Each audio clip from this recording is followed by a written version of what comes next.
I want you to think back to middle school for just a minute. It's painful, I know. And I want you to think about your best friend in middle school. I want you to get their image in your mind. Best friend in middle school. And then I want you, and you got them in your mind. I mean, that crazy, ridiculous person. You don't know where they are anymore. They disappeared. But in middle school, they were like we didn't have best friends forever back then, but you know what I'm talking about. So you got them in your mind. Now I want you to imagine that they are in charge of this entire event. And I know what you're thinking. You're thinking, no. Not my best friend from middle school. Well, my best friend from middle school and high school and through college is in charge of this entire event. Now, here's my point. And if you zone out or get tired, I know you've been up late, I just want you to hear this one part.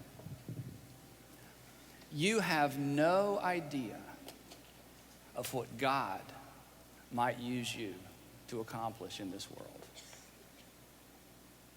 You have absolutely no idea of what God may want to use you to accomplish in the world. And regardless of how much or how little potential you think you have, here's what I know for sure. You have no idea of what God may want to do through you in your community, in your city, in the world. You don't know.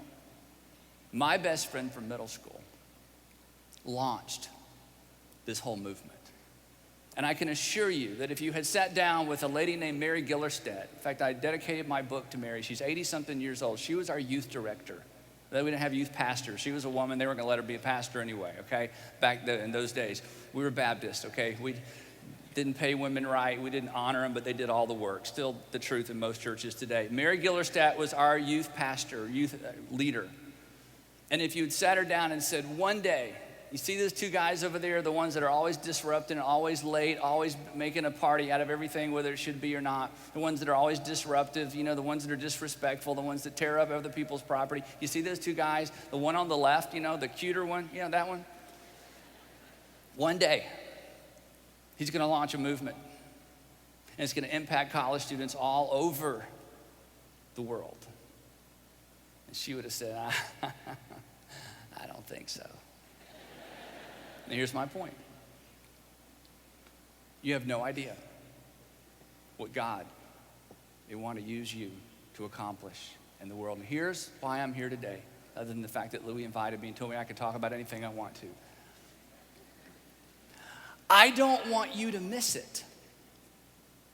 I don't want you to miss it. I sat in the very, very back last night and listened to Francis and it was totally engaged in his talk, totally engaged in the worship, and I looked around and I thought, if only they could be my age and Louis' age for 5 minutes and look at them and see them the way we see them, to see you the way we see you, it would so drastically impact the way you see yourself and your potential.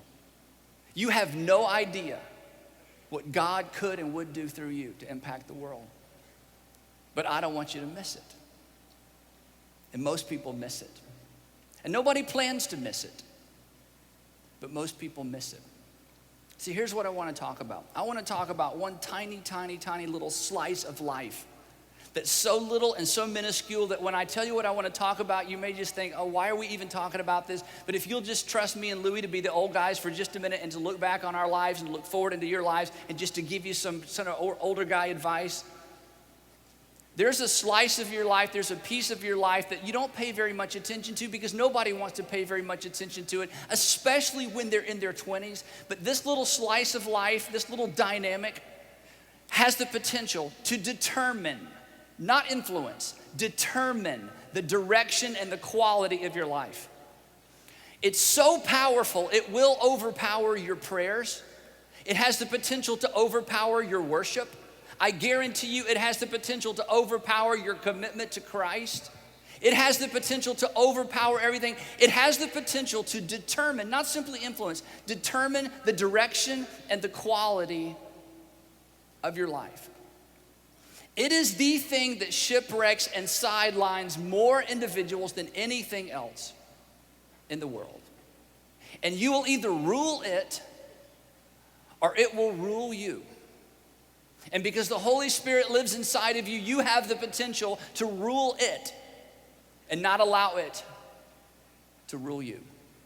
I want to talk to you for just a few minutes today about your appetites. Your appetites. Now, bottom line, your appetites will either be ruled by you or they will rule you. And I can say this with some authority because of age. You have no idea, and it's not because you're not smart, it's just because you're in your 20s. You have no idea just how powerful your appetites really are. But let me give you a couple of illustrations. Your parents are where they are based on how well they manage their appetites. Some of you were abandoned as kids because you had a mom or a dad who had more of an appetite for alcohol or pills or someone other than your mom or your dad, and they left you. And as a kid, you couldn't understand that. Why can't you just love me? Why would my parents divorce? Why would they split? And you look back and you see that your mom or your dad or perhaps both chased something that was more important to them than you. And it's painful. It'll be painful for the rest of your life. That's the power of an appetite. Why would a parent abandon a child in the United States of America? Some of you, your deepest pain is not because of your appetite, but it's because of the way somebody else managed an appetite. That's how powerful they are. Here's something else that's interesting, and this is just for a few of you. Wasn't it interesting last night?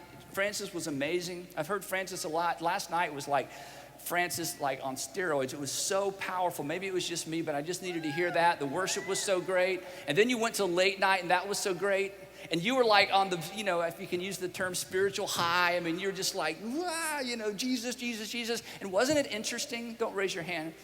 When you walked out of the arena and you headed back to your hotel room or you headed back to wherever you were going, wasn't it interesting that in spite of all that content and all that music and all that passion and all that preaching and all that Jesus, that for some of you an appetite crept back in, didn't it? To eat things you shouldn't eat, to drink things you shouldn't drink, to watch things you shouldn't watch, to do things you shouldn't do. How can that be? How could you leave a room in a dynamic like this and go back to a hotel room or to go off with your friends? Some of you are here with a boyfriend or a girlfriend, you're couples, and you're kind of struggling because you're physically attracted. You're supposed to struggle. That's healthy. That's fine. We'll talk about that in just a minute. But all of a sudden, in spite of all that, you found yourself kind of going in a direction that you'd sort of talked about before. We're not going to do that. We're not going to go in that direction. And there it was again. And you're thinking, how can that be? It seems like the momentum of worship and the momentum of Bible study and the momentum of Beth Moore and the momentum of Louis and the momentum of passion should be so powerful, it should override those appetites. And there they were. That's the power of an appetite. And it will rule you or you will rule it. They will rule you or you will rule them. Let me just say it this way. Then we're going to jump into the scripture in just a minute. I don't know of any Christian leader who lost their influence because of their theology. I don't know any Christian leader, a person who has had an influence, who lost their influence because of where they did or didn't go to school. I don't know of any Christian leaders that had influence that had their leadership or their influence because of their grade point average. I don't know of any Christian leader who lost their influence because they lost their zeal for Jesus. But I could stand up here for a long time and tell you stories about influential Christian leaders that lost their influence and lost their platform and lost their testimony because they were ruled by an appetite. They will rule you or you will rule them. Your response to your appetites, students who I love, will determine the direction and the quality of your life. And they will always be a factor in everything that you deal with. Now let's talk about it specifically. When we think about appetites, we immediately think about food, right? But there's more than that, right? There's several appetites. There's lots of appetites. There's food and there's sex. There's a lot of them. There's food. There's basically two appetites. There's food, and I'm just kidding. Okay, there's a bunch of appetites. Let's look, here's a list for a second. Did you know, and here's the thing. These are things that will it'll impact you at different levels and at different stages of life. Did you know there's an appetite for progress?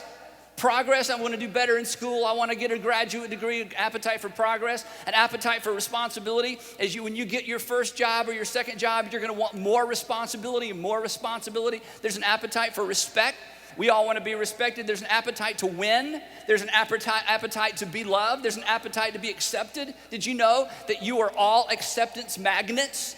That you are drawn to environments of acceptance and you are repelled by environments of rejection. God made you that way. That's an appetite. There's an appetite for fame, right?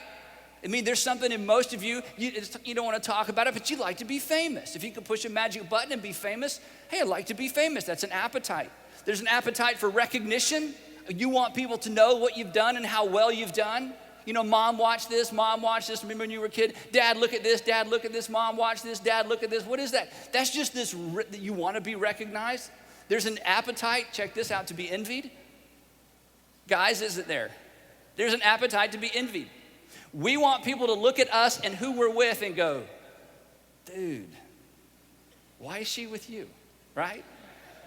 We want people to look at what we drive. There's an appetite simply to be envied, for people to look at us and say, I want to be him, I want to be her. There's an appetite for stuff. It's why we have more than we need. It's why you've had several versions of the iPod. You've had several laptops. We just can't get enough stuff. All of these are appetites. And the good news and the bad news is they're never, ever, ever, ever going away. You don't pray them away. You don't live them away. You don't spiritualize them away. They're never going away. Now, 3 things you need to know about appetites. Number 1, God created them and sin distorted them. God created them, sin distorted them. This is where the Buddhists have it a little bit wrong.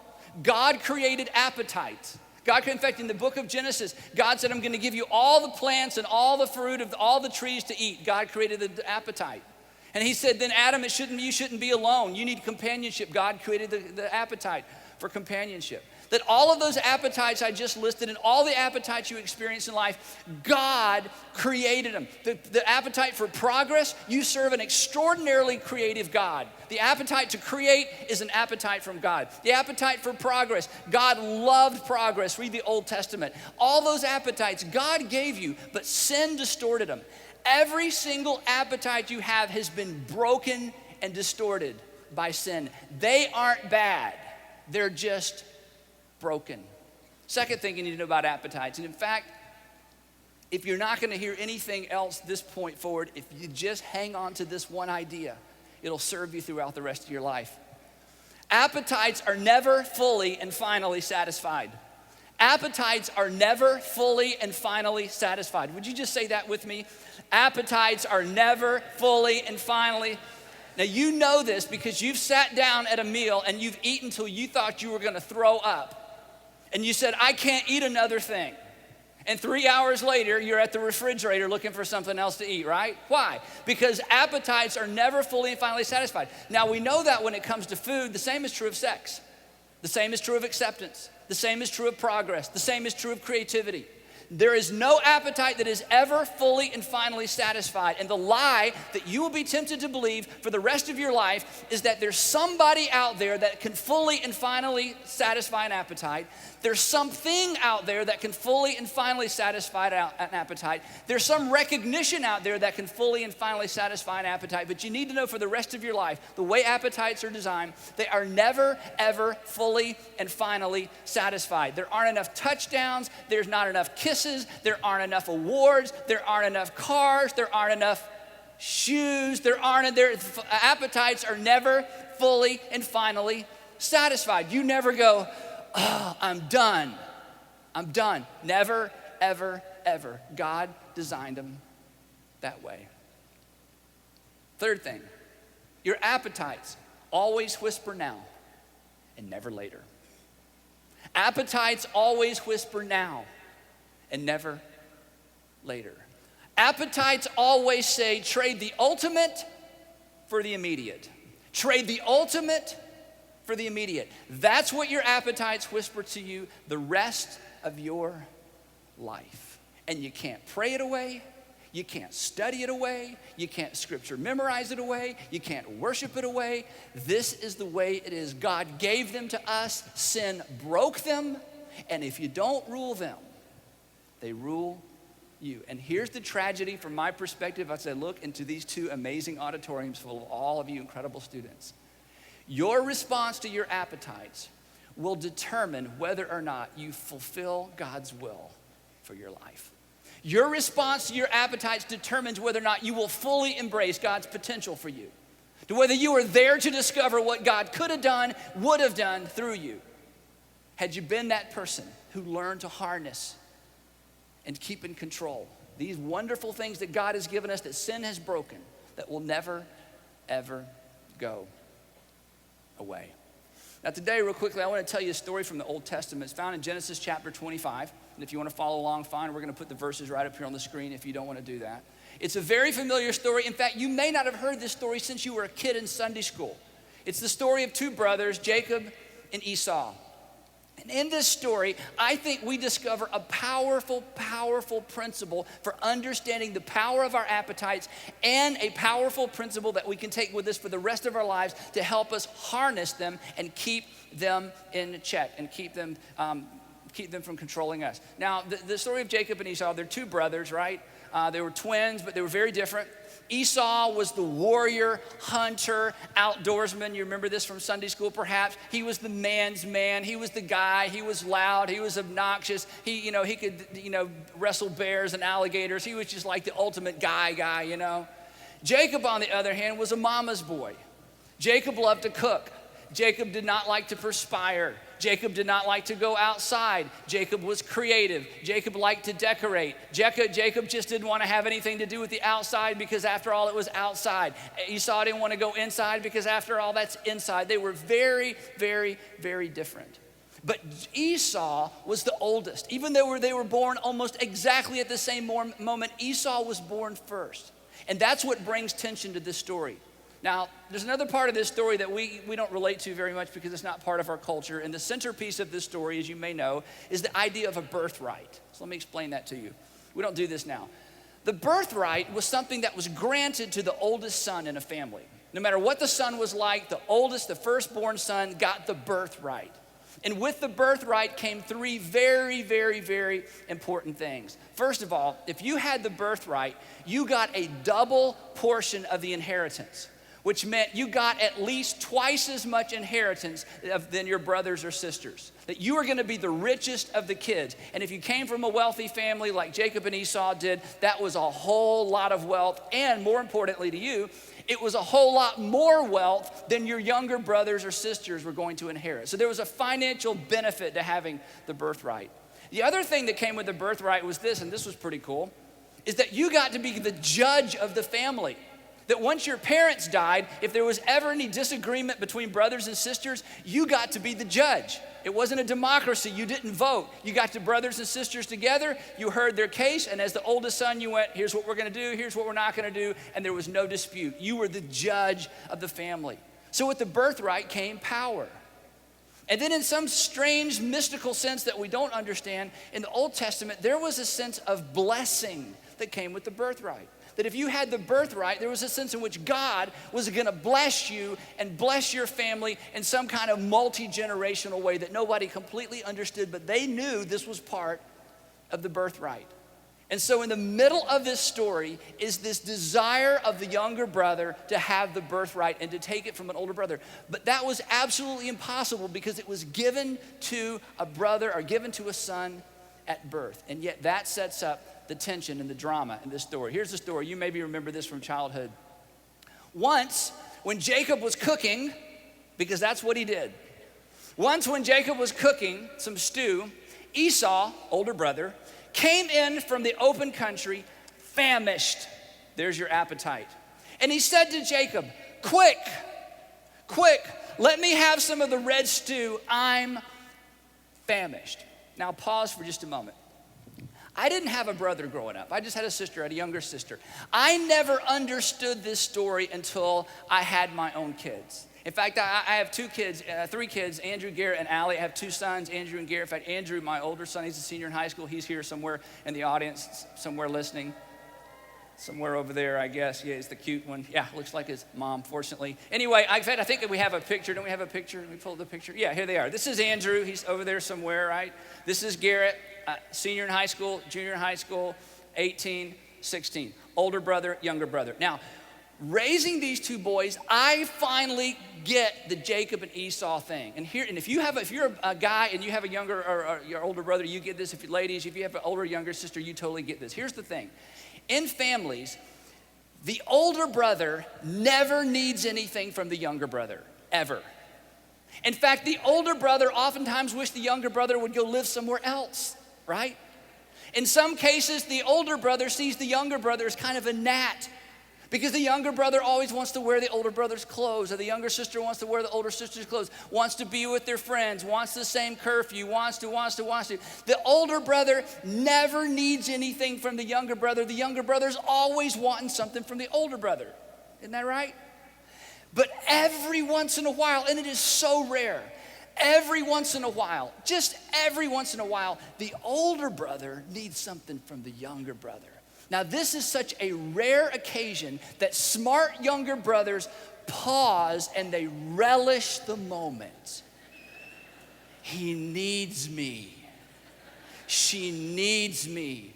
And see, smart younger brothers and smart younger sisters, when the older brother or older sister say, hey, can I borrow, is it okay? They wait and they realize this is a major moment of negotiation.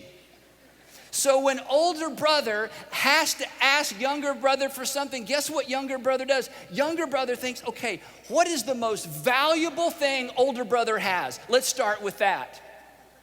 So your older brother asks younger brother, and younger brother says, okay, I'll do that if you let me drive your truck. No. Okay, if we swap rooms. No. How about a chest bump? I mean, just anything. It's like, let's work our way down, because younger brother knows these moments are rare. So older brother needs me. So if I'm going to get anything, I got to start with what's most valuable and work my way down. So older brother Esau comes to Jacob and he says, I'm famished, I'm starving, I want some of that stew. And younger brother Jacob goes, okay, this is a rare moment in time. What can I trade for this stew? Let's start with the most valuable thing. I'll take your birthright. I'll take your birthright. Here's what the next verse says. Jacob replied, first, before I give you the stew, first, sell me your birthright.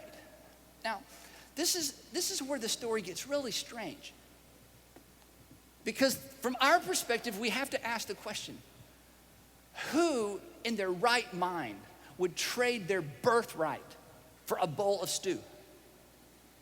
Who would do that? Who would trade future wealth, future power, and future blessing for something as temporary as a bowl of stew? Who would do that? And the answer to the question is, you might. The answer to the question is, some of you actually are right now. The answer to the question is, as a pastor, I see people do it all the time. The answer to the question is, some of your parents did this. You look back, they traded a relationship with you. They traded a relationship with you for a pill, for a bottle, for a habit, for some other chick, for some other lady, and they're not even with that woman anymore, and your relationship with your dad or your mom will never be what it could be. They traded years of being at ball games. They traded years of being at recitals. They traded years of relationship with you for something that's not even there anymore. Who would trade their birthright for a bowl of stew? I'm telling you, people do it all the time. I don't want you to do it, because you have no idea what God might use you to accomplish in this world if you'll learn to harness your appetites and allow, instead of your appetites controlling and ruling you. The story goes on. Look, this is Esau. Look, this is huge. Look, I'm about to die. Okay, wait. Die? You walked in here under your own power. I'm about to die. I gotta have that. I gotta have her. I gotta drive that. I gotta wear that. I need new shoes. I gotta, right? I mean, we've all been there. And as a parent, it's the biggest thing in the world. I'm about to die. What good? Now listen to how this goes. What good is the birthright to me? It's worth a lot, but in the moment somehow, Esau loses sight of how valuable the birthright is. Now, this is an interesting thing. Psychologists have studied the impact and have studied this whole issue of appetites for a long, long, long time. All this information is available. This is easy to find. And psychologists tell us, and maybe some of you know this, maybe some of you are studying this, that when any one of your appetites gets exaggerated, when one of your appetites gets stimulated, did you know things actually change and happen in your brain? That there's actually a change that happens in your brain, whether it's hunger or sex or appetite for stuff or power or recognition or fame or envy, whatever it is. When you get locked in on something and one of your appetites is enraged or jacked up, something actually happens in your brain. One of the things that happens is a thing called impact bias. All of us have experienced this. Impact bias takes a simple appetite and magnifies it out of proportion. This has happened to all of us. This is what happens every time you go shopping. People who market, they understand impact bias. Impact bias tricks your brain, and here's what impact bias tells your brain. It tells your brain, this thing or this person or this experience is gonna be extraordinarily satisfying.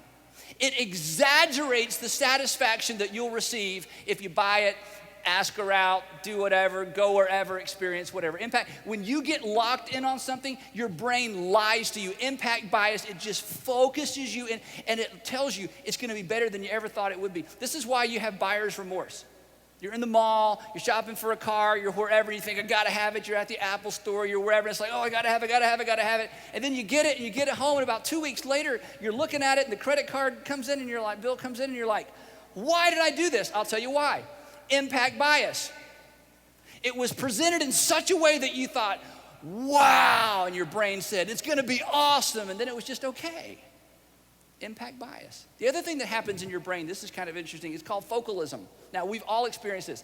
You just go back to your first major, over-the-top high school crush, focalism. Focalism focuses our minds on one thing and blurs out everything else. You've seen this illustrated in movies, older movies, kind of B movies. And this is why you would sit in class in high school, remember this? And there she was, guys, and she was about 3 rows up. You can still picture her. 3 rows up over to the left. And it's like everything totally blurred out except her. I mean, the teacher calls on you, huh? You know, everybody's leaving the classroom. It's like, what? And it's like, in your brain has the ability. Your brain has the ability to put everything else around you out of focus and focus you specifically on one item, one thing, one person, one thought, one experience. Your brain changes when an appetite is inflamed. This happens to all of us. You've all experienced this. We've all experienced. Can you see how dangerous this is? Can you see why you could walk out of a night last night, and walk right out onto the street and suddenly appetites just start surfacing. You're thinking, what's wrong with me? There's nothing wrong with you. That's the power and the danger and the potential of your appetites. They have the potential to determine the direction of your life. So here's Esau. I mean, his appetite for food is enraged, it's inflamed. Focalism, impact bias. And here's what he says. But Jacob said, swear to me. Jacob said, swear to me first. So he, Esau, swore an oath to him, selling his birthright to Jacob. Now, this is the part where I wish I could hit pause on the story. And if I could hit pause on the story, I would like to show up in the story. So allow me to role play what I would like to say to Esau at this point in the story. I would like to magically appear right before he says, okay, I'll trade my birthright for a bowl of stew. And I would say, Esau, wait, time out. Don't ask me who I am. I know it's weird, but I'm jumping in your story. I just, before you do this, okay, come here, Esau. Before you do this, I gotta tell you something. Okay, now look, this is gonna be odd, but just give me a minute. Esau, I'm from the future. Thus the strange clothing. Esau, listen. You're gonna have 12 sons. Each one of these sons is gonna have a family. A few years from then, this whole family is gonna end, and you gotta trust me on this whole family of yours, all 12 sons in their family, they're gonna end up in Egypt. And they're gonna become a nation of slaves. And they're gonna be in slavery for 400 years. And they're gonna become a mighty, mighty nation. And they're gonna be God's chosen people. And they're all gonna be a part of your lineage. This entire, Esau, focus. This entire nation of people is gonna come from your body. And they're gonna be God's people. And they're gonna be a nation of slaves. And then after 400 years, God is gonna raise up a guy. I know this is an odd name. His name is Moses. God's gonna raise up a deliverer named Moses. And Moses isn't gonna know God's name. In fact, this whole nation that's gonna come from you, they're not gonna know God's name. And Moses is gonna be a shepherd. I'm skipping a lot, Esau. You can read it later. But he's gonna become a shepherd. Esau, wait, Esau. And God is gonna introduce himself. God is gonna introduce himself to this guy that's related to you named Moses. And Esau, listen to how the God of the universe, the creator of heavens and earth, listen to how God introduces himself to Moses. Listen to this, Esau. Before we take that stew, listen, this is what God's gonna say. He's gonna say, Moses, I am the God of Abraham, Isaac, and Esau. God is gonna introduce himself with your name. Unless you trade your birthright for a bowl of stew. Esau, but one more story, quick. 2,000 years from this moment, Esau, 2,000 years from this moment, God, through your lineage, is gonna send his son into the world to save not just your family and not just the nation that'll be called Israel, to save the entire world. Everybody on the planet has the potential to have eternal life through his son, and he's gonna come through you. And there's gonna be one of his followers named Matthew. Trust me, he's gonna be a tax gatherer. I can't explain that. It's gonna be way too far in the future. Matthew, the tax gatherer, is gonna write the story of just a man named Jesus. It's gonna be a best-selling book. I know you don't know what a book is. Hang on with me. He's gonna write, it's not even really a book. They're just gonna call it a book. It's gonna be called the Book of Matthew. And when he introduces the greatest story that will ever be told in the history of stories, here's how he's gonna start his book.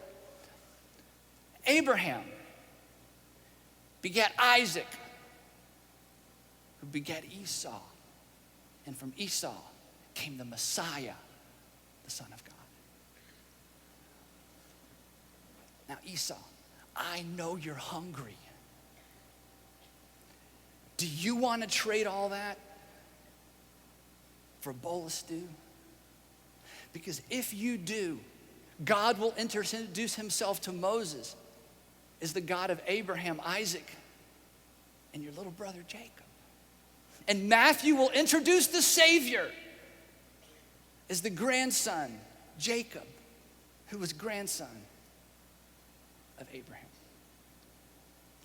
And I don't know, because I never met these guys. I think in that moment, other than the fact that I appeared from the future, and that would be shocking, I think just the knowledge of what God would have and could have done through Esau would have stopped him in his tracks. But I wasn't there to help him think through his future. And my friends, nobody's gonna be there to help you either.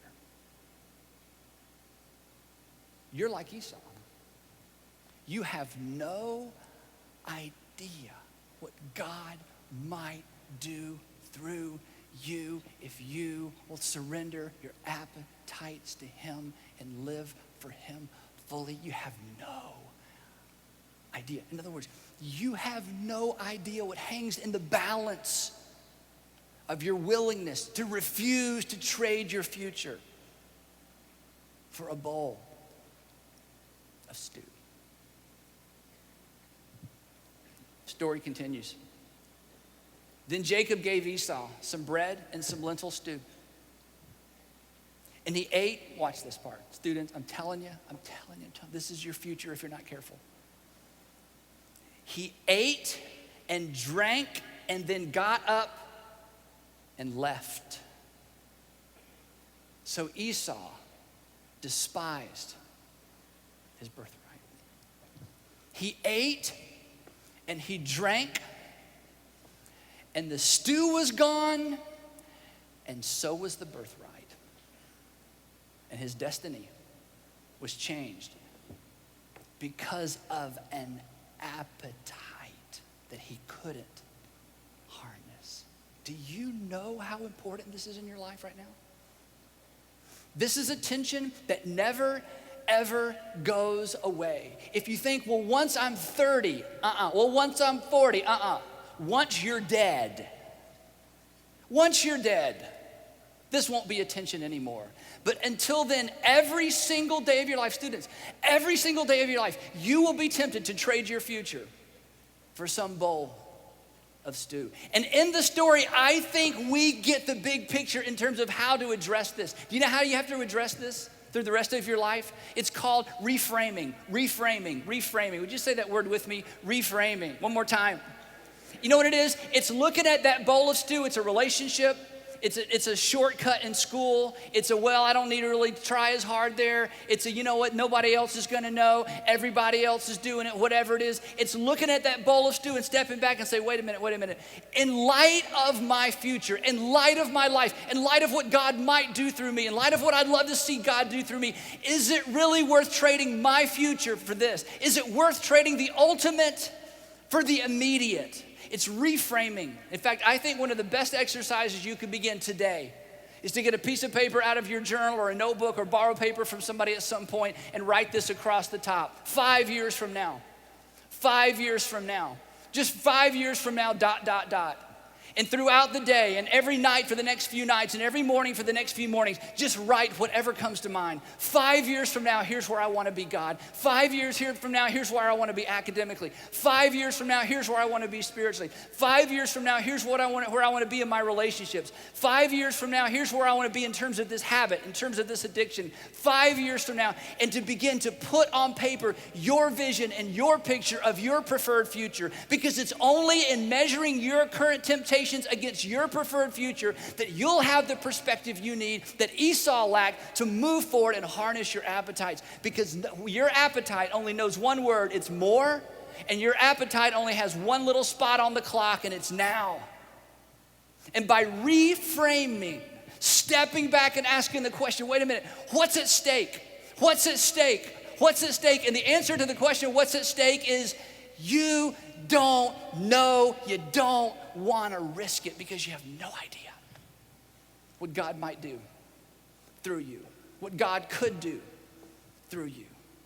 And you want to be there for it. So let me ask you, what's your bowl of stew right now? What's your bowl of stew right now? Is it a habit? What's your bowl of stew right now? Is it a shortcut you're taking? What's your bowl of stew right now? You have an incredible IQ, and you're just kind of cruising. You're not applying yourself. What's your bowl of stew right now? What is it that you're involved in? It's not illegal and it's not immoral, but you wouldn't want anybody to know about it. What's your bowl of stew right now? What are you trading right now for your preferred future, for what might be God's incredible intentional will for your life? For some of you, come on, it's a relationship. This is that stage of life where it gets relational real quick. Your girlfriend wouldn't come to passion because she's not really into this. Your boyfriend wouldn't come to passion. He's not really into this. He's watching online. You hope. You don't know. And you're just dragging him along, or you're dragging her along. Come on.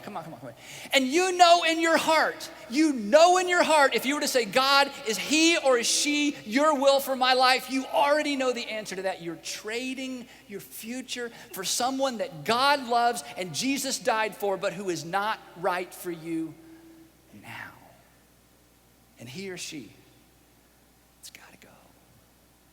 Some of you have a habit You don't want to call it an addiction because that sounds so adultish. It's not really an addiction. It's just a habit, and it's kind of a pastime, and it's just an entertainment thing, and it's not a big deal, and you can control it. You can quit anytime you want to, but you know in your heart, if you were ever to say, God, I want your future for my life. I want your preferred future. I don't want to miss it. I don't want to be Esau. I don't want to take a shortcut. You know that God would instantly put his finger right there on that. That's your bowl of stew. And you're trading the unknown will of God for something. Listen, it's going to be gone. It's going to be gone. He's going to be gone. She's going to be gone. That entertainment's going to be gone. That thing's going to be gone. That event's going to be gone. One day it's just going to be gone. And with it, perhaps your potential. With it, perhaps your future. You don't know what's at stake, and you're too young to risk it. So I want to leave you with two words.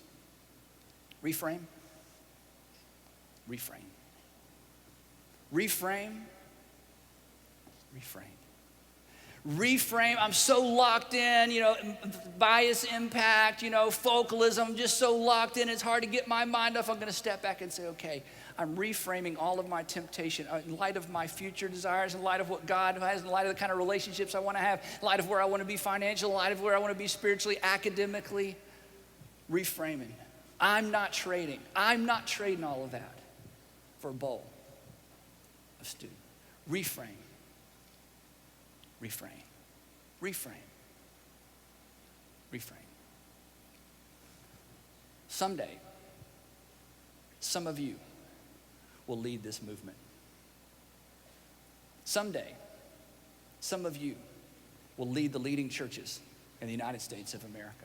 Someday, some of you will lead the major missions impetus around the world. Don't miss that. Don't miss that. Don't trade your future for a bowl of stew. Thanks very much for allowing me to be here with you this morning.